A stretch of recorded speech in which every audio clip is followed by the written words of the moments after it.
பார்க்க போறோம்னா சரிதா ரெட் கலர்ல ஒரு சர்க்கியூட் போர்டு. சோ இது என்னன்னா ஒரு பிரிண்டட் சர்க்கியூட் போர்டு அப்படின்னு சொல்லுவாங்க, பிசிபின்னு சொல்லுவாங்க.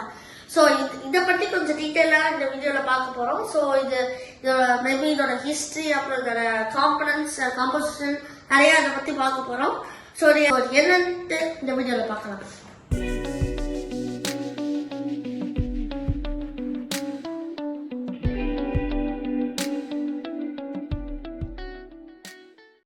பிசிபின்னு சொல்லுவாங்க, பிரிண்டட் சர்க்கியூட் போர்டுன்னு சொல்லுவாங்க. அப்படி இல்லைன்னா பிரிண்டட் வயரிங் போர்டு, பிடபிள்யூபின்னு சொல்லுவாங்க. ஸோ இங்க பாத்தீங்கன்னா கெப்பாசிட்டர் இருக்கும். ஸோ இதெல்லாம் கெப்பாசிட்டர். ஸோ இது கூடவே ஒரு டைப் ஆஃப் கெப்பாசிட்டர்ஸ். ஸோ இதெல்லாம் யூஎஸ்பி பிளக் அப்புறம் அந்த பிளக் எல்லாம் இருக்கும்.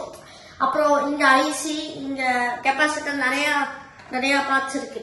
ஸோ இதோட ஃபர்ஸ்ட் நம்ம இது பிசிபின்னு சொல்லுவாங்க, இல்ல பிடபிள்யூபி பிரிண்டட் வயரிங் போர்டுன்னு சொல்லுவாங்க. ஸோ இப்போ அப்படியே கீழே போனோம்னா அதோட காம்போசிஷன் இது எதால மேடா இருக்கு அப்படின்னு சொல்லுவாங்க. ஸோ இது எப்படி மேடா இருக்கும்னா ஒரு பிளாட் ஷீட் இருக்கும். ஸோ அந்த பிளாட் ஷீட் மேல ஒரு மெட்டீரியல் இருக்கும், அதுனா காப்பர் ஃபாயில். ஸோ இந்த எபாக்சி ரீசன் அது கூட இங்க யூஸ் பண்ணுவாங்க. CU இதுதான் மெயினா யூஸ் பண்ணுவாங்க letters. So R resistor, C capacitor, U IC integrated சர்க்யூட்க்கு. ஸோ இங்க கெப்பாசிட்டர் யூஎஸ்பி போர்ட்ஸ் இந்த மாதிரி நிறைய இருக்கு, ஐசியும் இங்க இருக்கு.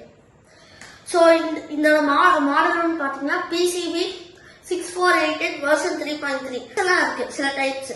ஸோ அதோட டைப்ஸ் என்னன்னா பிரேக் அவுட் போர்ட்ஸ் அப்படி ஒரு போர்ட்ஸ் இருக்கும். ஸோ பிரேக் அவுட் போர்ட்ல ஒரு போர்டு இருக்கும், ஆனா அதுல வேற மாதிரி இருக்கும், பின் மாதிரி இருக்கும். ஆனா இது அப்புறம் இன்னொரு மல்டி வயர் போர்ட்ஸ் இருக்கும். ஸோ இது ஒரு மல்டி வயர் போர்ட். ஸோ இந்த மல்டி வயர் போர்ட்ல நீங்க பாத்தீங்கன்னா எங்கெங்க யூஸ் ஆகுனா சாதாரண சிஸ்டம், ஒரு ஸ்பீக்கரோ, ஆட்டோமொபைல் ஃபேக்டரிஸ், அப்புறம் நிறைய இதுல இதை யூஸ் பண்றாங்க. ஸோ மெடிக்கல்லையும் இதை யூஸ் பண்ணுவாங்க, இந்த சில எலக்ட்ரானிக் மெட்டீரியல்ஸ்க்கு இதை யூஸ் பண்ணுவாங்க. இருந்தாலே போதும், நம்ம பண்ணுவோம் சால்டரிங் வச்சு. ஸோ எந்த பார்ட் இதா இருக்குன்னு நம்ம ஈஸியா கண்டுபிடிக்க முடியும்.